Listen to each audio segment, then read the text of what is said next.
Bonjour à toutes et tous les amis, j'espère que vous allez bien. Aujourd'hui je vous présente les stratégies et paradoxes du pervers narcissique. On va un petit peu plus rentrer dans des termes psychologiques, techniques, pour mieux comprendre les mécanismes du pervers narcissique. Allons-y, c'est parti. Le fonctionnement mental du pervers narcissique est énigmatique pour la victime parce que celle-ci passe son temps à se remettre en question et trouver des réponses, des solutions. D'une part, le pervers narcissique a une personnalité profondément perturbée, mais également dissociée en plusieurs parts clivées les unes des autres. Alors, l'une d'entre elles fonctionne sur un mode bien particulier, sans inscription temporelle, c'est-à-dire que pour lui, le temps ne passe pas, le temps n'a aucun impact sur lui.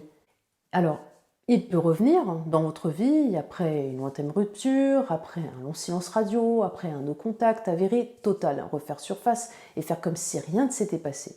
Ils sont tout de même incroyables, ils sont culottés, guerriers, prédateurs, parce qu'ils se permettent un retour sans prendre en compte ce qui a pu se passer et sans respecter la ferme décision de la victime. C'est comme si il avait effacé la nature même de votre rejet à son égard. Le silence, la non-validation de l'énoncé de l'autre, la victime, le flou de la réponse constituent des attaques très sadiques. La proie aura beau se plaindre de l'ingratitude, de l'infidélité ou du manque d'amour de son partenaire pervers narcissique sans que celui-ci daigne se manifester ni bouger d'un cil, faisant face à un mur et s'adressant à un cœur de pierre. Le silence, dans ce cadre-là, prend donc une valeur et une tournure désastreuse parce que cela renvoie la victime au statut de non-existence, d'annulation totale de son être, où celle-ci ne peut occuper une place privilégiée, une place de cœur, qui pourtant devrait être essentielle et évidente au sein d'un couple dont les deux partenaires s'aiment authentiquement. Chacun y trouve sa place, et il y a bien deux identités existantes, différentes, qui se complètent et se rejoignent, tandis qu'avec le pervers narcissique, le couple ne fait qu'un, l'autre n'existant pas, seul le pervers narcissique forme ce faux couple en une personne bien distincte. Lui, il n'y a donc aucune place pour un autre. La victime du pervers narcissique souffre de son attitude mystérieuse et inatteignable parce que elle se sent totalement impuissante, esseulée, incomprise et non validée. Pour en revenir au couple sain, normalement constitué sans que l'un ou l'autre soit atteint de perversion narcissique, la communication évolue en négociation d'abord, en compromis par la suite et aboutit à une décision commune et partagée. Alors que la communication perverse est au service de la recherche du pouvoir sur l'autre et ne fait que nourrir la mésentente, les conflits, les disputes et exacerber la malhonnêteté intellectuelle du PN. Son sadisme à vouloir faire mal là où il a repéré les faiblesses, les blessures de la victime, là où il sait d'avance qu'il va réactiver des choses douloureuses et qu'il va achever efficacement. D'ailleurs, les amis, c'est pour cette raison que le pervers narcissique ne souhaite surtout pas s'exprimer clairement. Il ne veut pas exprimer un désir qui lui appartient et encore moins prendre position ni prendre la responsabilité de telles ou telles actions entreprises. Ses stratégies sont nombreuses et il s'en sert sournoisement grâce au sens de chaque mot qu'il prononce et utilise contre vous, sachant pleinement que ces mots sont détournés de leur signification propre de la même façon que les choses sont détournées du but. La victime est donc réduite au rang d'esclave du désir de son PN qui, lui, cristallise, paralyse tout échange possible car il utilise les mots de façon à constituer sans cesse des paradoxes, connus surtout pour leurs effets psychotisants. Ainsi, le paradoxe assure la prise de pouvoir sur la proie. On peut ainsi parler d'un simulacre de communication entre les deux partenaires. Le PN ne fait qu'émettre des injonctions paradoxales avec une habileté consommée et calculée bien évidemment. Tout est fait exprès, rien n'est spontané ni naturel avec le pervers narcissique, tout est manigance et intentionnel. Dans la communication avec cet être, il y a très souvent une intonation véhiculant une intention méprisante, mais également il abuse de l'emploi des mots chargés affectivement et prononcés de façon neutre, glaciale même, détachée et très incongrue, ou bien notamment il peut sortir un propos dont le contenu constituera un véritable paradoxe. Rappelons aussi que le PN s'attaque au lien logique de son interlocuteur. Ainsi, un message consignant pourra être suivi immédiatement d'une proposition contraire. Et là, la victime prendra une énième bonne douche écossaise qui la paralysera parce qu'elle ne saura pas si elle doit répondre et si elle doit y répondre. Petit exemple, les amis. Un PN peut vous dire ce que tu a dit n'a aucune importance, on s'en fiche éperdument. Puis enchaîner avec ceci. Ceci dit, ça me touche beaucoup. Ou alors, tu sais, je t'adore, tu es si bête, si naïf, si niais. Ce type de phrase paralysante faite par votre PN ne vous laissera pas pantois ou scotché, n'est-ce pas? Il existe également chez PN une autre manipulation dans le même sens. Il s'agit de la subversion de l'agencement logique de proposition et qui est très fréquente lorsque l'on est en relation avec ce genre d'individu. Je vous explique en vous donnant un exemple très simple à comprendre, à travers lequel le PN peut vous dire « Je t'en veux de ne pas avoir suffisamment réagi plutôt à mon égoïsme » ou il peut vous dire « Je t'en veux de ne pas m'avoir suffisamment mis en garde et poussé à consulter un médecin pour me faire diagnostiquer plus tôt. Car je n'en serais pas à ce stade avancé, c'est ta faute si tout est arrivé. Tu aurais dû me prévenir plus tôt. » Alors non seulement il vous fait très fortement culpabiliser et vous fait porter le poids de son lourd et propre fardeau, mais en plus la causalité logique du tort fait à l'autre y est inversée. Et on voit bien que ces différentes manœuvres s'appuient sur une absence totale, ahurissante de scrupules d'ordre moral. N'oubliez pas, chers amis, que pour le PN, la question ne se pose pas. Vérité ou mensonge ne l'intéresse pas, pourvu que ce que lui, il affirme soit valide et efficace. Il exprime sa pensée de façon paralysante, hypnotisante, faussement véritable, avec aplomb, sachant pertinemment que celle-ci est fausse. Et le pire, c'est qu'il sait que la victime le sait. C'est dans ce sens qu'il maintient avec un aplomb sans faille des contre-vérités son objectif, et de faire surréagir sa victime, la pousser dans ses retranchements, cherchant à la faire sortir de ses gonds, et l'irriter émotionnellement. Et ce tout en démontant le fil de sa pensée, ce qui rend la victime dingue à force. Je vais maintenant vous donner un autre exemple de type d'inversion morale pour encore mieux saisir son sens. Là, il s'agit d'une femme PN qui a trompé son mari pendant X années, si bien que celui-ci, n'étant pas dupe, a découvert qu'il avait été mené en bateau depuis belle lurette. Et puis on sait aussi que le PN se fait toujours démasquer à un moment donné, au bout d'un certain temps, parce qu'il ne fait rien pour cacher sa profonde nature, comme on le sait. Donc le mari a pris la sage décision de la quitter et de divorcer. Et son ex-femme PN s'est payé le culot de dire à leur jeune enfant de 7 ans « Tu vois, c'est la faute de ton papa si on se sépare. Et tu sais pourquoi ? Parce qu'il n'acceptait pas que j'ai des amants. » Alors en plus, le PN entraîne son enfant dans sa chute, ses incohérences, sa perversité, ses manipulations, ses stratagèmes. C'est vraiment gravissime et même innommable tellement c'est malsain, sans compter que l'enfant, dans ce contexte, doit prendre parti pour la mère qui accuse le père et le fait passer pour le responsable du divorce. Il est important de constater que les manœuvres perverses ne se limitent pas au détournement du langage.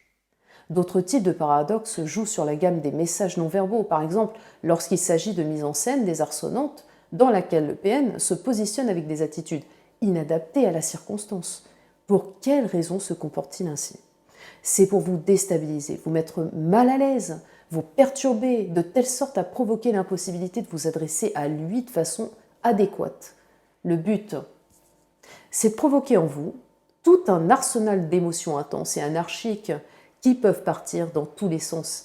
Et dans l'espoir de vous y perdre, cela peut être le fait de provoquer en vous des stimulations pulsionnelles, des excitations sexuelles, des séductions, de la colère, de l'agressivité, de la haine, mais également des stimulations contradictoires simultanées ou alternant rapidement jusqu'à provoquer la confusion chez vous ou encore des sentiments internes d'impuissance ou de culpabilité puis de rage. Il est important d'intégrer que leur projection est très paralysante parce que leur objectif est d'anéantir la capacité de penser de l'autre, vous. Leur type de manipulation, c'est la projection et l'identification projective. Il s'agit de la manœuvre caractéristique de la perversion narcissique que l'on appelle induction, c'est-à-dire le fait d'induire quelque chose chez l'autre, chez vous, et qui s'effectue par la séduction et l'intimidation qui vise à persuader la victime qu'elle est porteuse de la partie du moi éjectée. Une fois que la proie du PN sera hypnotisée, celui-ci pourra même lui offrir le bénéfice de la soigner, se mettre dans le rôle du faux sauveur bien évidemment, il lui proposera de la guérir, de son défaut, de son mécanisme défectueux, puisqu'il vous considère comme un objet. Et sans oublier qu'il vous conseillera d'aller vivement consulter un psy et le plus rapidement possible. La communication avec le pervers narcissique est impossible parce que c'est l'outil qui va lui permettre de dominer habilement l'autre et de se l'attacher, de se l'assujettir et de la détruire. Cette communication que vous cherchez tant à avoir avec elle ou lui ne peut pas avoir un fil conducteur qui relie deux pensées distinctes et qui s'interconnectent. Il n'existe aucune connexion possible parce que le PN ne tente pas de vous comprendre, il ne cherche pas à aller à l'encontre de l'autre, il ne cherche pas à dialoguer, échanger, ni rejoindre son interlocuteur par le langage cohérent et clair. Ce qu'il cherche avant tout, c'est embêter l'autre et maintenir une tension permanente faite d'attaque et de riposte. Quand vous rencontrez un PN, sachez que celui-ci paralyse votre fonctionnement psychique dès le départ. Il paralyse aussi votre jugement critique, vos valeurs, vos réactions affectives. D'ailleurs, est-ce que le PN vous empêchait de vous exprimer, d'exprimer vos émotions, vos réactions? Est-ce qu'il les critiquait ou se moquait de vous? Se moquait de votre façon de vous exprimer? Se moquait de vos émotions? Il faut retenir cette chose importante et primordiale. Si vous voulez vous en sortir et reconstruire par la suite, sachez que vous ne perdez pas vos moyens, vos valeurs, votre potentiel et vos capacités qui ne sont qu'immobilisées pour un temps. Le temps que vous combliez en vous occupant constamment de votre PN, ce temps suspendu qui fait que vous êtes complètement en mode pause parce que vous vous serez même mis de côté. Sachez que vous allez vous retrouver et réapprendre à vivre seul avec vous-même. Une fois que vous en serez sorti et vous pourrez ainsi récupérer votre fonctionnement normal. Le PN amène et oblige sa victime à devenir complice en créant une feinte, entraînant une coopération consentante obtenue par la séduction. Le PN ne peut s'abandonner à l'expérience d'une relation vraie, authentique, dite normale, car son moi garde un contrôle clivé, dissocié et manipulateur de la situation. Quand nous en sommes hélas victimes, nous sommes dans le leurre et cela nous empêche de percevoir la dynamique des mécanismes pervers. Et le souci, c'est que nous avons une propension, une appétence à nous mettre à la disposition du PN, à nous offrir à sa gouverne, à abandonner tout contrôle sur nous au bénéfice de cet être si destructeur. C'est clairement une position d'esclave-maître dans laquelle la victime se situe. Le PN ne doit rien à personne et n'attend rien de quiconque. De même, il ne reconnaît de supériorité à personne. C'est le maître tout-puissant qui règne sur tous les êtres. Et je dirais même qu'ils sont assujettis à une puissance obscure et terrifiante car démoniaque. La victime est chosifiée. Et si vous avez un problème, pour le PN, il faut le réparer. Et comme si vous étiez un objet défectueux, une machine cassée. C'est ça avec le PN. Le PN exprimera ouvertement, en vous blessant profondément, en employant des expressions qui confirmeront la distance affective et cognitive qui vous sépare. Lui avez-vous dit un jour « Je me sens comme un objet posé sur un meuble avec toi ». Bien souvent, il ne répondra pas. Il restera muré dans son silence, insupportable, ou vous regardera avec mépris. Et ce, tout en validant le fait que ce soit une évidence, à savoir que, oui, vous représentez cet objet. Le PN est méprisant dans sa façon d'être, il n'exprime ni peine, ni aucun affect, vis-à-vis de son objet fétiche. L'existence de sa victime, en tant que sujet, est impensable dans la tête d'un PN. Sa dynamique n'est que le fait de créer du lien de dépendance à travers l'attaque à l'intégrité narcissique de la proie, aboutissant inévitablement à la destruction de son espace psychique. Et qui sera alors dévitalisé, privé d'autonomie et à la limite de toute existence propre. C'est pour cela que la victime peine à remonter la pente, après avoir vécu une telle démolition. La relation est une superbe occasion pour le PN d'expulser son sentiment intérieur de dévalorisation narcissique dans le psychisme de sa victime qu'il va totalement mépriser par ailleurs. Grâce à ces manœuvres monstrueuses et inhumaines, cela va lui permettre aussi de vivre pleinement son autosatisfaction et d'étaler son pouvoir. Et d'ailleurs, il étend ce mépris insupportable à la famille de sa victime, de ses amis, ses origines, sa situation professionnelle, ses loisirs, ses passions, son passé, et j'en passe.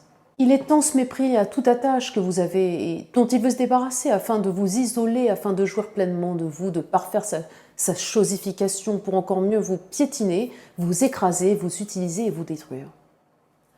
Bon, à noter que les moteurs qui animent les PN sont intimidation, séduction, chantage, mensonge, dénigrement, pression, menace, violence, terreur. Bref, ce sont des êtres très dangereux et il est important et nécessaire, primordial de les connaître et les reconnaître afin de se sauver au plus vite. La violence d'un pervers narcissique est très forte. Il porte une férocité en lui des plus terribles. Il a la haine de l'autre. Il ne vous aime pas, il vous hait. Parce que vous représentez celui ou celle qu'il aimerait incarner. Les amis, ignorer, minimiser ou banaliser cette violence faite sur vous est très risqué. Ouvrez les yeux et n'acceptez plus cela parce que vous pouvez par la suite, oui, être dans une violence réelle, concrète, physique, avec des acting out très graves et irréparables, irrécupérables. Toute cette destructivité est nécessaire pour la survie du PN. N'oubliez jamais les amis. Et tout ce qui s'oppose à elle ou lui, à ses desseins, son ego, son être, il le détruit sans pitié. C'est bien simple, soit on est d'accord avec elle ou lui, soit on devient un ennemi à éliminer dans tous les sens du terme. Rappelons-le, le PN est porteur de traumatismes très forts, des traumas qui se sont attaqués au cœur même de cet être destructeur détruisant des fonctions vitales, des pans entiers de son psychisme lorsqu'il était enfant. Et qui a donc eu recours à des mécanismes de défense de dissociation et de clivage de l'affectivité pour survivre, des mécanismes de destruction d'une partie de son psychisme.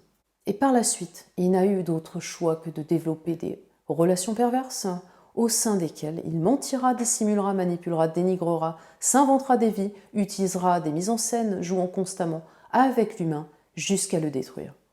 J'espère que ma petite vidéo vous a plu les amis. N'hésitez pas à la liker, la partager auprès d'un maximum de personnes, notamment sur les réseaux sociaux, puis la commenter. Je vous embrasse très fort les amis, prenez soin de vous, je vous dis à très bientôt. Ciao les amis.